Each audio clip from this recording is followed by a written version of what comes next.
Daily life is full of negotiations that can drive you crazy. Over breakfast, you get into an argument with your spouse about buying a new car. You think it's time, but your spouse says, we can't afford it right now. Then you go and you arrive at work for a meeting with your boss. You present her with a carefully prepared proposal for a new project, but she interrupts within the first minute and says, we already tried that and it didn't work.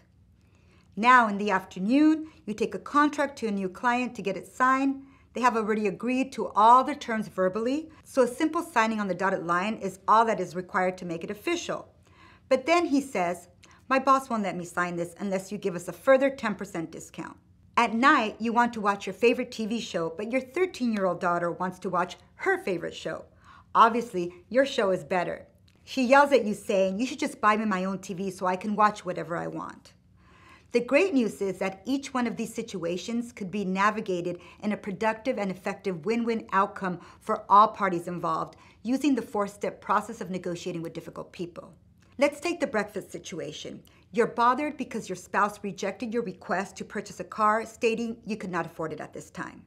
Your feelings got hurt and/or you absolutely and completely disagree with him. You lash out and tell him he's wrong and that he never supports what you want and need. Sound familiar? Lashing out is obviously a bad strategy. What's the best strategy? Let me introduce you to step 1.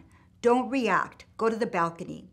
We'll get into what going to the balcony means in a little bit. The focus in this step is to not react based on your feelings, even if you were triggered and you were hurt. Step number 2 is to disarm them. Step to their side. Don't argue. You step to their side and try to see the world from their perspective.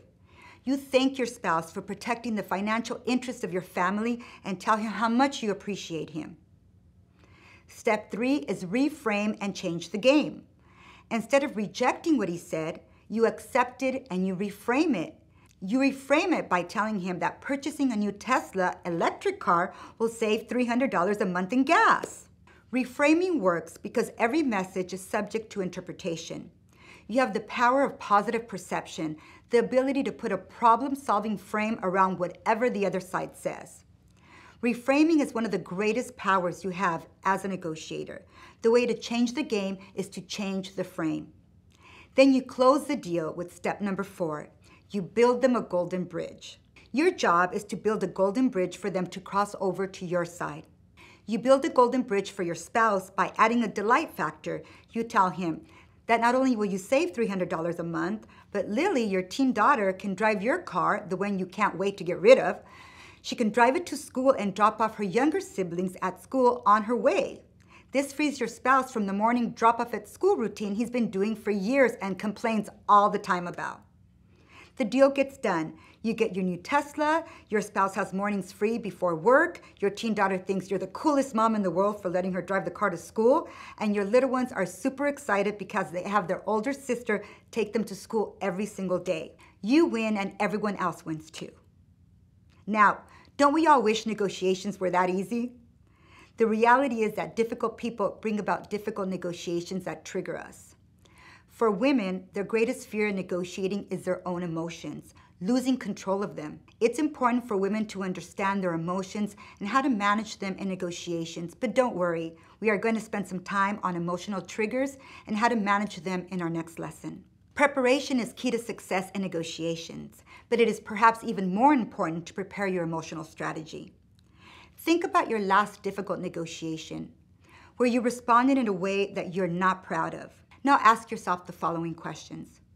What happened during the negotiation that triggered me and caused me to act the way that I did? What did I say or do that might have triggered my counterpart to feel angry or be dismissive?